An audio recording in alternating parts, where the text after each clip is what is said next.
Hello बच्चों, मैं सभी का स्वागत करता हूँ अपने प्यारे से फिजिक्स ज्ञान मैकेनिक चैनल पे। आपको पता है कि शॉर्टकट सीरीज चालू हो गई है? नहीं सर, मोस्ट इंपॉर्टेंट क्वेश्चन बोलो। बच्चों, आपको 2 मार्क के लिए सवाल सेक्शन बी में सबसे इजी और हर बच्चे को आना चाहिए, इसलिए सेक्शन बी दिए वाला है आपके लिए। क्या? हाँ जी सर, 2 मार्क के लिए सवाल होता है, सबसे इजी सबसे सिंपलेस्ट क्वेश्चन होते हैं। कैसे सर? क्या प्रूफ है? हाँ जी, प्रूफ सुन लीजिएगा। मैं प्रूफ दे रहा हूं यहां पे कि आपको सवाल आने वाला है, define the moment of inertia state SI unit and dimension. 2008 2018 बहुत बार ये 2 मार्क के लिए आता है। एक्चुअली कभी कभी 3 मार्क के लिए भी आ सकता है और 2 मार्क के लिए भी आ सकता है। सर कैसे? इसकी डेफिनेशंस, ठीक है, कितनी डेफिनेशन लिखनी है सर? मैंने जो लिखी है, शॉर्टकट भी बताऊंगा, टेंशन मत लेना। देखो, मोमेंट ऑफ इनर्शिया जैसे हम लोग मास लेते हैं, जैसे मास लेते हैं लीनियर में, वैसे एंगुलर में मोमेंट ऑफ इनर्शिया लिखा जाता है। एनालॉजी भैया, मास की analogy moment of inertia, linear velocity भी एंगुलर के लिए ओमेगा। वैसे तो ध्यान दीजिएगा, सिंपल डेफिनेशन से moment of inertia of rigid body about a given axis of rotation is defined as, ये तो भैया तेल मीट चटनी डाल के सब्जी अच्छी बना रहे, बस सही डिफाइन। देखो, सम है product of mass of each particle of body and square of distance from the axis of rotation. मतलब मैं बनाना चाहता हूं कि ये एक्सिस ऑफ रोटेशन आपका ये ऐसा अंदर जा रहा है, ठीक है, ये एक्सिस ऑफ रोटेशन से भैया, ये एक्सिस ऑफ रोटेशन है, ठीक है। ये एक्सिस ऑफ रोटेशन मतलब ये एक्सिस ऑफ रोटेशन है, मास यहां पे है, ठीक है। इसका डिस्टेंस समझो मास m1 है, r1 है, ऐसे बहुत सारे मासेस होंगे कि नहीं?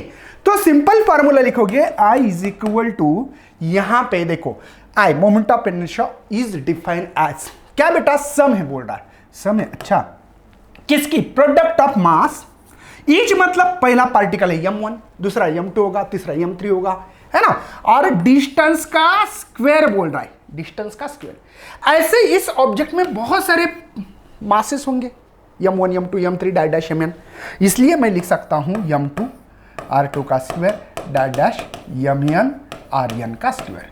कोई टेंशन है भाई? इसी चीज को समेशन में लिखा जा सकता है, I is equal to 1 to n m I r I square. और सिंपल कैसे लिखा जा सकता है सर? देखो, m r square, simple m r square, I is equal to m r square, ये I इज इक्वल टू है, इसको कैसे लिख सकता हूं मैं? I is equal to m r square. क्या बात समझ में आ रही है? कोई टेंशन है? बस जिनको ये मैथमेटिकल एक्सप्रेशंस पढ़ते आएंगे उनको डिफाइन याद होगी। देखो, I मतलब क्या?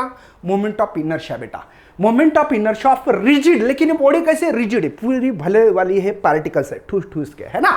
एक्सिस ऑफ रोटेशन, ये एक्सिस है, उसको रोटेट कर रहा हूं मैं ऐसे ऐसे ऐसे, ठीक है। ये डिफाइन एज, इक्वल टू को ये डिफाइन एज बोलेंगे। बाद में सम है, हाँ सर, सम के अंदर प्रोडक्ट है किसका? Mass of each particle. इसमें बहुत सारे मासेस है भाई, यहां मास है, यहां मास है, यहां मास है, हर जगह पे मासेस है।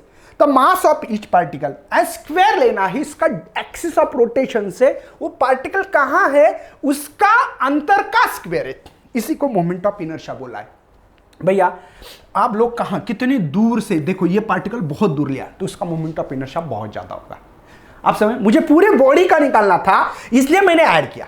अब एसआई यूनिट की बात करते हैं, कितना सिंपल है यार एसआई यूनिट। मुझे बताओ, मास है, मास का एसआई यूनिट केजी होता है, आर इज द अंतर, अंतर का मीटर स्क्वायर होगा। अगर सीजीएस ही लिखना है, सीजीएस भी यूनिट लिख सकते हो।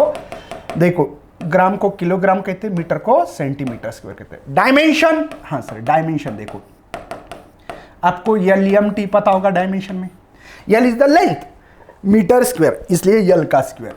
मास है, हाँ सर 1 है, टाइम है क्या? नहीं, 0 हो गए भैया। ये 2 मार्क के लिए सवाल आने के ज्यादा चांसेस है, ठीक है। लेकिन कभी कभी अगर 3 मार्क के लिए सवाल आएगा तो कैसा आएगा वो भी बताऊंगा। डेफिनेशंस के लिए 1 मार्क, इसका एसआई यूनिट लिखा आधा मार्क, और इसका डायमेंशन लिखा आधा मार्क, 2 मार्क। कभी कभी 3 मार्क के लिए कम, मतलब बहुत ही कम चांसेस है, 2 मार्क के लिए ज्यादा चांसेस है। फिर इसको देंगे 1 मार्क, आधा मार्क, फार्मूला लिखा इसलिए। और किसके ऊपर डिपेंड है? डिपेंड अपॉन, ऐसे सवाल पूछेंगे तो बता सकते हैं एक्सिस ऑफ रोटेशन, ये axis of rotation, mass of particle और अंतर के ऊपर डिपेंड करेगा। अगर आपको सवाल एग्जाम में लिखना चाहते हो तो इस तरीके से लिख सकते हो। देखो थोड़ा सा फेंकना पड़ता है। Now consider the rigid body है, उसके मास ऑफ पार्टिकल है भैया m1 m2 m3 dash, situated distance r1 r2 r3 लिख सकते हैं एक्सिस ऑफ रोटेशन से, है ना। बाद में ये लिख सकते हैं SI unit CGS dimension. Moment of inertia किसके ऊपर डिपेंड है, तो mass of the body m है ना, इसलिए mass. Distribution of mass of axis of rotation है, एक्सिस इंपॉर्टेंट है। पोजीशन ऑफ एक्सिस कहां है, रोटेशन जहां पे कर रहे हो वो कहां है, और इसके शेप और साइज के ऊपर डिपेंड है। ये 3 मार्क के लिए ऐसा सवाल आएगा, थोड़ा सा डिटेल। 2 मार्क के लिए डेफिनेशन लिखनी है आपको, जैसे मैं बोल रहा हूं यहां पे डेफिनेशन, SI यूनिट और डायमेंशंस, इतना ही लिखना पड़ता है। बहुत ज्यादा लिखने से अच्छे नंबर आते हैं क्या, नहीं, क्या लिखना चाहिए ये आना चाहिए। बच्चों बहुत सारे बच्चे मुझे कंटिन्यू टॉपर बैच के बारे में पूछते रहते हैं, इसलिए बता रहा हूं। ये टॉपर बैच जो है आपके लिए, ये टॉपर बैच स्टार्ट हो चुकी है CET के लिए। अगर आप आना चाहते हो तो इस बैच में आपके लिए, टॉपर बैच में ओनली 1500 रुपये फीस है। देखो भैया कितनी, 1500 रुपये फीस है, 1500 रुपये। तो इसी डिस्क्रिप्शन में उसकी लिंक मिल के जाना है, फटक से लेना है। अगर MST आप का COP VJT ICT PICT अगर टारगेट हो तो उसको हासिल करना चाहते हो तो टॉपर बैच बहुत इंपॉर्टेंट है। बेसिक कॉन्सेप्ट भी ये हो रहे पूरे के पूरे, साथ में MCQs के प्रैक्टिकल्स DPP सब होने वाला। तो चलो बाय, जय हिंद जय भारत, मिलते हैं अगले लेक्चर में।